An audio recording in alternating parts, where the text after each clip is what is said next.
André mbafu salam alaikum eni bamanaya koro wana fulanye fulla mina ko bi chogodi ma fola ka hera kire fana amin ya rabbi nakade mbafo ini wati obisika fo sabula ame wati do kono on fait no so mandado naam taso rodo la ulube sula sikatola do ka duguma je ko sube folo o do da fana ka kile ganenu la akbar o de kama ni ko ni wati o be bema la akbar ni nimbe alaka sibade yera oche alaka sedo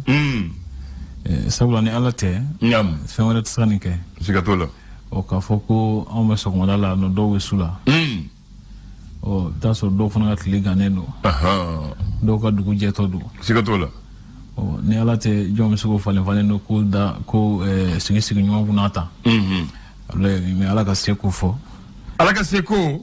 mina asaba fo e ko korofon ko gesete wulu fe ma ni jelo no hada mo lemta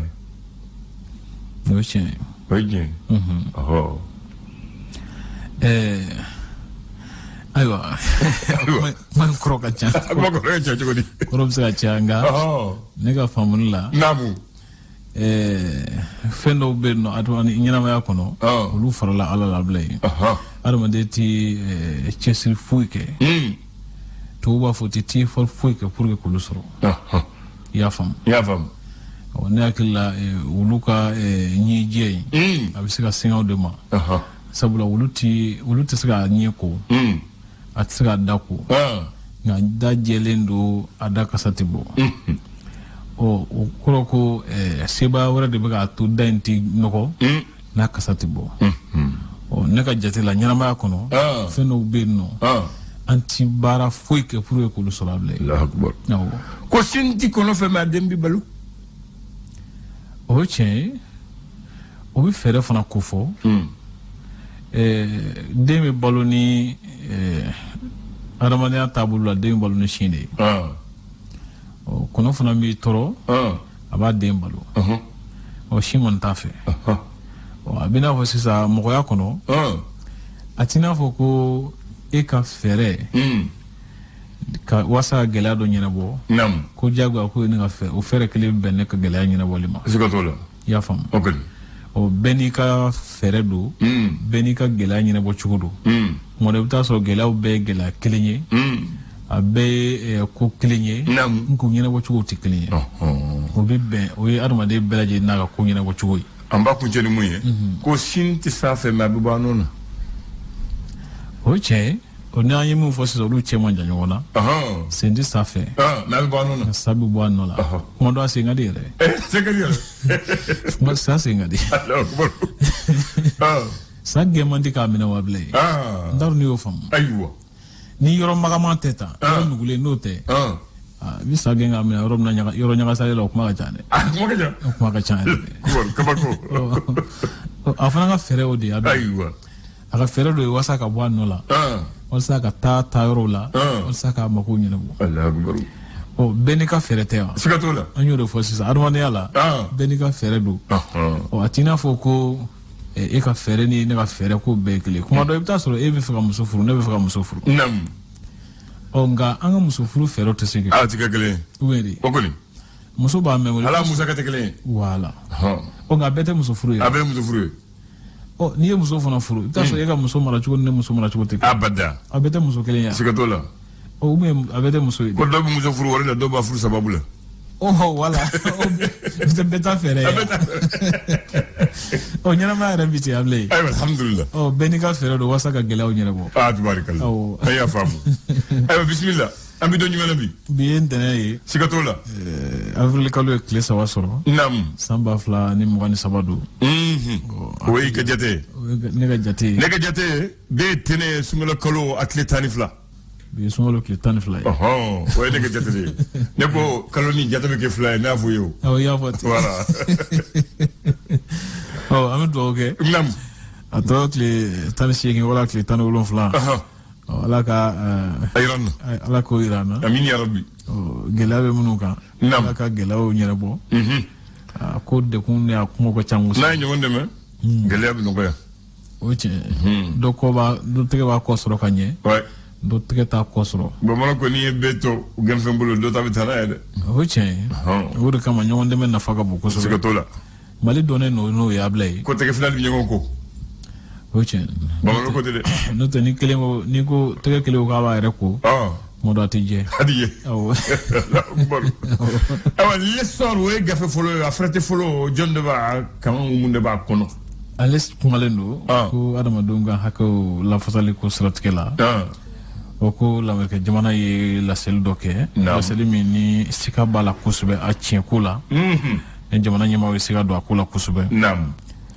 o kɔfɛ bugunatigɛ sɛbɛn kura min baara bi sen n'o ye carte nationale biométrique sécurisée o kan ka kɛ ni kunnafoni min n'o nina kunnafoniw ye ko yala ko baara in kan ka mɔnɔbɔ ka taa ɲɛfɛ wa n t'o dɔn e sɔrɔ kɛlen ko ɲininkali tɔmi kɛ a fɔlɔ o ɲininkali ɲuman ye awɔ institut français ni o ye centre culturel français kɔrɔ ɲɛnajɛ kɛyɔrɔ de don segu ni dɔnko siratigɛ la ko o kɛn bɛ kunsigi den kelen bilen ye naji la Ablaye o min man di ni min jɛ i bɛ sɔn ka naji bɔ dɛ a bɛ sara ayi naji bɛ sɔn ka bɔ ne ayiwa tubarikala d'accord l'indépendant ale ye mun sɛbɛn a ko ministre kɔrɔ maître Babɛr Gano ministre kɔrɔ k'a ye lasɔmini kɛ k'a fɔ ko sariya sunkura in min baara bɛ sen na ko a bɛ a to finitigiw ka se ka bali u ka hakɛ dɔw la ni o ye kalataw ni a ɲɔgɔnnaw ye min bɛ tali yɛrɛ fana kɛ vérificateur général n'o ye Mali ko sɛgɛsɛgɛla ko sɛgɛsɛgɛli cakɛdaba ye Ablaye ko a taara CMDT kɔnɔ ka jateminɛ kɛ baara dɔw la ka daminɛ san 2017 ka se san 2020 ma a yira k'a fɔ ko fiɲɛ yira baara la musaka dɔw taasira mataw taasira fɛ o bɛ se fɔ se wari miliyari 3 ani miliyɔn 400 jate bɔɲɔgɔnko ma sɔrɔ busumaw ka ɲɔgɔnkunbɛba min kɛra Segu dɔnku laban tɛmɛnen na ko chambre de commerce et d'industrie du Mali a n'a jɛɲɔgɔnw ko kɔni ye a ŋaniya sigi k'a fɔ ko u bɛna musaka kulu dɔ sigi sen an bɛ wele ko fond souverain d'investissement min bɛ kɛ sababu ye ka cakɛda kuraw ni nafolo baara sira kuraw ka olu dayɛlɛ an ka jamana in kɔnɔ. Le courrier lettre sera jɔn ma? Ayiwa kumalen don a ko Ibrahim Tunkara a bɛ Tunkara la ni ale ye kasobon ko ɲɛna kasobon cakɛda min bɛ kasobon ko ɲɛnabɔ ale y'o ɲɛmɔgɔ ye a sɛmɛntiya k'a fɔ kasobonko kan ka kɛ bɛɛ lajɛlen kungo de ye bɛɛ kan ka kɛ kungo ye o ko kasoladen dɔw yɛrɛ fana bɛna yɛlɛma ka bɔ Kayi ni Mopti kɔnɔ ni ka na ni olu ye Bamako ya Ablaye a sɛmɛntiya fana k'a fɔ ko adamadenw ka hakɛw lafasali lasigiba min bɛ to ka kɛ Genève ni y'a ta ko 52 ye o ko an ka sariyako minisiri Mamudu Kasoge ale ye kɔlɔsiminɛ dɔw kɛ minnu nafa ka bon kosɛbɛ ka ɲɛsin dantigɛli sɛbɛn ma min kɛra kodɔnmaba dɔw fɛ n'a wele ko expert indépendant ale ka dantigɛli sɛbɛn ma les échos b'a fɔ ma wele ale y'a sɛmɛntiya k'a fɔ ko seli fitinin ma san o san i b'a ye k'a fɔ duguba kɔnɔ yan mɔgɔw bɛ don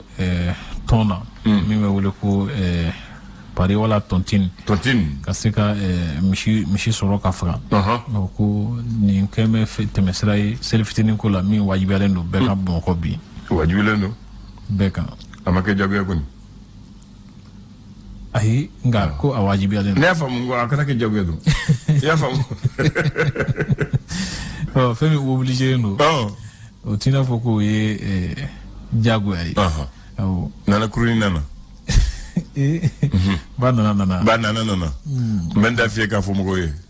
yɔrɔ ba nana tun bɛ Gana voilà nana k'a nana o tɛ kunnafoni dɔ fana ye o kɔni bisimila Segu dɔnko ɲɔgɔn ba min bɛ wele ko Biennale artistique culturelle ko a bɛna taa kɛ Mopti ɲinan ni san 2023 in na Sidi Daɲoko ni ale ye sipiriti tigi ye ko a y'a sɛmɛntiya k'a fɔ ko ale bɛ les échos kalan kabi a bɛ lycée la kuma in fɔra les échos ka san 34 sɔrɔ hukumu de kɔnɔ Ablaye tubarikala le repère ko ma dɔw be marfa minnu bolo n'a dagalen tɛ a fɔra ko marfaw ka bila ko a taara ka se ka kɛ ko yala ko Mali finitigiw bɛn'u bila u kɛlɛ kɛ farikan a ko la wa ɲininkali tɔ min be yen Move Africa Malitel ko sunkalo dɛmɛ hukumu kɔnɔna na k'u ye dɛmɛ lase village kan misiri mɔgɔw ma o fana kɔfɛ i b'a ye k'a fɔ ko office malien de l'habitat ko olu kɔni b'a fɛ logement sociaux sarali mɔgɔw fɛ dɔ ka se ka fara a musaka donta kan Ablaye ka dɔ ka fara kan a donta kan quoi hakɛ donta ayiwa le challenger ala sɛmɛntiya k'a fɔ ko wari ko dɔ ɲɛnabɔra cakɛda dɔ ka wari mara sira kan n'a wele ko compte bancaire UGP FM ni Gavi o ko a bɛna fɔ sika bɛ baara in kɛcogo ɲuman na ko ora bank ni banque atlantique o ko yala k'olu de ye mana bere dɔ ɲɛ la o ko la a kuma bɛ fɔlɔ u ka sɛgɛsɛgɛ ni sika bɛ ni sika bɛ jate ka minɛ adama PS sariya sunba kura yɛlɛmani hukumu kɔnɔna na o y'a jira sa k'a fɔ ko u ye kuma in mɛn k'u fana bɛna u seko kɛ ka kibaruya lase u ka tɔndenw bɛɛ lajɛlen ma donc u sɔnna kuma b'o yira tɔn min bɛ wele ko MTC MSD o y'a jira sa k'a fɔ ko ni jamanadenw farala ɲɔgɔn kan k'o bɛ se ka kɛ sababu ye ka to jamana kelen ka sɔrɔ kunde na kelen bɛ jamanaden minnu na nkalon t'o la ani barika bɛ jamana min na a bila dan na n'u ko ni nkalon t'o la yɔrɔ le malien o yɛrɛ fasoden yɛrɛ o ko di fasoden ko bamaciya kɛlɛ hukumu kɔnɔna na ko jamana finitigiw ye dankari kɛ bamaci 125 jate la i b'a ye fana k'a fɔ ko kiiri dɔ kɛra ka ɲɛsin jɔnyawale kɛlɛli ma Kayi ko maître Mahamadu Traoré ale y'a sɛmɛntiya k'a fɔ ko jamanadenw kan ka a ko lajɛ ni hakili ye kosɛbɛ ka u yɛrɛ minɛ ko dɔ kɛli ma a bila dan i b'a ye fana k'a fɔ ko MINUSMA bɛ to ka dantigɛli min kɛ ka ɲɛsin adamadenw ka hakɛw lafasali taabolow ma ko jatigɛwalekɛlaw ni jɛkulu marifatigiw olu jalakira ni sen ta senfɛ kosɛbɛ i b'a ye fana k'a fɔ Cour suprême ye sariya dɔ ta min kan ka lawaleya Bamakɔ commune 2 la ko halisa o sariya in tala ka se ka lawaleya fɔlɔ a bila dan sɔgɔmada na kunnafoni teli kumabaw ye nin y'abila ayiwa auditeur dɔ ko est-ce vrai que Nana est venu ou c'est un poisson d'avril voilà an t'a fɔ Nana yɛrɛ ka na ayiwa n'a tulo b'a la tɛna kuma mɔgɔw k'a lajɛ Nana ni tulo b'a na kuma mɔgɔw k'a mɛn ça c'est un auditeur qui m'envoie le message ko est-ce vrai que Nana est à Bamako ou c'est un poisson d'avril Nana i tulo b'a la Nana kuru ni i tɛna k'a fɔ mɔgɔw ye k'i bɛ yan Nana bi yan ne kɔni y'a Nana jɔlen ye yan sisan a bɛ kunnafonidilaw ka bureau la a bɛ yan tulo b'a na a ɲuman nana baasi fana t'a la baasi t'a la donc poisson d'avril tɛ hakili la Nana juma don kibaruya dira a ye kibaruya de k'a nana juma don a ne yɛrɛ ɲɛ b'a jɔlen filɛ nin ale a bɛ fatu fo kuma banna ne ɲɛ de y'a ye saki b'a ko la siga tɛ na ko in na o a bɛna fɔ sisan donc a fɔ poisson d'avril tɛ dɛ même si an bɛ avril la o ye tiɲɛ ye poisson d'avril tɛ Nana bɛ yan voilà ayiwa Nana k'i welelen don kumaso kɔnɔ yan i kana siga o maaw la ko la tubarikala o tɛ o don ayiwa bamanan André en 3 avril 2023 là 3 avril 2007 la Cour constitutionnelle rend l'arrêt fixant la liste définitive des candidats à l'élection présidentielle de la République du Mali, scrutin du 29 avril 2007 par ordre de dépôt. Voilà. Kuru sariya sunba kɔlɔsili kiribulon de ye olu ka tɔgɔw da kɛnɛma bidon ɲɔgɔnna la par ordre de dépôt minnu nana ni a ka sɛbɛn ye mun ye voilà ordre alphabétique c'est pas par numéro ni maa mun y'a bila maa mun ɲɛ u y'a fɔ o cogo la min fɔlɔ nana mun fɔlɔ nana o ye Amadou Toumani Touré ATT ala ka hinɛ la au nom de la ADP a filanan o ye Ibrahim Boubacar Keïta IBK au nom du RPM a sabanan o ye Tchèblène Dramé du PARENA a naaninan o ye Oumar Mariko de Sadi bi a bɛ Tungana, a 5 o ye Mamadou Tchouani Touré ATT ala ka hinɛ la au nom de la ADP a filanan o ye Ibrahim Boubacar Keïta IBK au nom du RPM a sabanan o ye Tchèblène Dramé du PARENA a naaninan o ye Oumar Mariko de Sadi bi a bɛ Tungana, a 6 Bakary Sangaré di Blaise CDS a worna ala ke hinala ala bi kinyeso bi am bigalonsu Soumaïla Bouboy Meiga la convergence 2007 a wololuna oye muso folomu kambo madame Sidibé Aminata Diallo candidat indépendant de Kati ikadugu et à Segina neta do bioromi nani watina Majassa Magiraga du PPP. Allez, informanaga. Ndada abi watina. Ndada Segina Amérique wa, asegira Congo wa, ne ko informana Nere famanaga ke warusoro. Majassa Magiraga. Informanaga ke warusoro. Du PPP. La campagne devait se dérouler du 8 au 27 avril 2007 et le scrutin devait avoir lieu le dimanche 29 avril 2007. Atete nakam majama ko ta ko kili et akerta ko kili 71,20% des voix contre 19,15% des suffrages à Ibeka. Et puis où est papier blanc en lumina kanana ordre là. Follow atete flané Ibeka donc karata fana karo. Donc comment ça va? Donc ko Cour constitutionnelle de côté de ko kalata mun kera jabi dondo ko atete de gagner ta ko kelen ko mo mu yu to ko sebe ko kalata ko 6 884 352 personnes mun to sebe na kalata sebe mun to ko me mu yere kalata yere o 2 493 846 personnes. Bon, il va rendre ni yoro inade. Mogo ganga fam. Malla kuma chama mogo tivu ata kalata kusa. Ni na misali million woro de to sebena. 6 884 352. Don ne waje million wolo flana. Nga million flan don de tara. 2 454 846 personnes ulu tara kalata. Million flan ni doni. Mu ya kalata. Ko kalata mu manya nil. 198 528 bulletins ont été nuls. Ou les Kalata, mais on va à Tchema, à Niema. Donc l'image à Niema, on va qu'il nul. Atidiatement fait. Bon, nous annulons la peu. Ça c'est 30 846 voix. Oh, ni au bébon na sisa. Non, million flani. Ma wa kemel flani wana. Maintenant quoi, suffrage valablement exprimé 2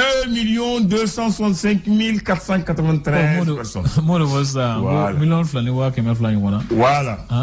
Taux de participation 36,24%. ATT élu premier tour avec 71,20%. Ibaka arrive en deuxième position avec 19,15%. La loi dit avec 51% de voix, on peut gagner. ATT a trouvé 71. Allez comme au quota kokele. Akero fanaye. Donc ni ne tout même bloqué à foyer. Ni kalata. Bon, on va en profiter. Car faut moi kalata ye adam de jamana de ka hakedo de. Sikatola. Ika keta do fanando. Nam. Ni to sebena. Isewe kata kalata. Sikatola. Katika nyema suwandi kara mere sawa kara député ou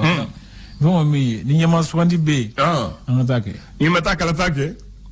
ubu ma suwandi nona abna ka fanga sigi dala kuma chama da so muno da fanga te kala de tawlu ka pule ka cha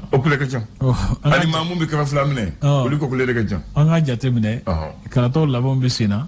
kanale anga jate mine be fongo mo to semero ni to ma seven follow to seven misina ta fere ki gati ga seben ko nyina bo ta kalata sino ikaleje ko ayere bi wati minna ko ambi million muga ni sababu doere ko ambi million muga ani durubo mais ikaleje ma million fladron de président ta be nona o kala kaleje dro ko gelen sade go ga gelen sade jate de ganga mine ko ganga ko ngese be ko yi ka fujira ka fo nyama suwandi te kulungei ka foko jitwa fana do te ngai ka bo katika nyama swandi ni betara nyama swandi ala chala fe amisa na ni modo ye mu mi hina jamana la katemeni beka sikatola note mangulun chila kuma chama mangulun chila de ka chama jamana ko ina wallahi mu mi jamana nyama asi mu fana sigino ko manga suma ulotala ka kuma iro kuma ka chansa de akuma ka cham ba fo la majorité silencieuse la majorité silencieuse parce que u signé no ko manga suma nam nana courrier retenia nana yɛrɛ ale bɛna flash kɛ donc kuma banna donc poisson d'avril te auditeur min bɛ ka siga don a ko la a bɛna nana kan mɛn a bɛna flash kɛ anglais kan de la bi Anglicana. Good morning. My name is Nana Samaka. I am gang retour of Ghana. I am going of the first flash in Mali. I'm not going to anglais pour lui quoi. Donc Baba André. On va voir Didier di Baraji. Alaka Tlehere. Dogo kun alaka ja parce que ambi dogo kun damne la. Bite tenea. Dogo kun adamna to denier. Et maintenant na ka gagner un chapeau. A filɛ de a y'a daminɛ a y'a kɛ Ghanéen chapeau de a y'a don o tɛ yan.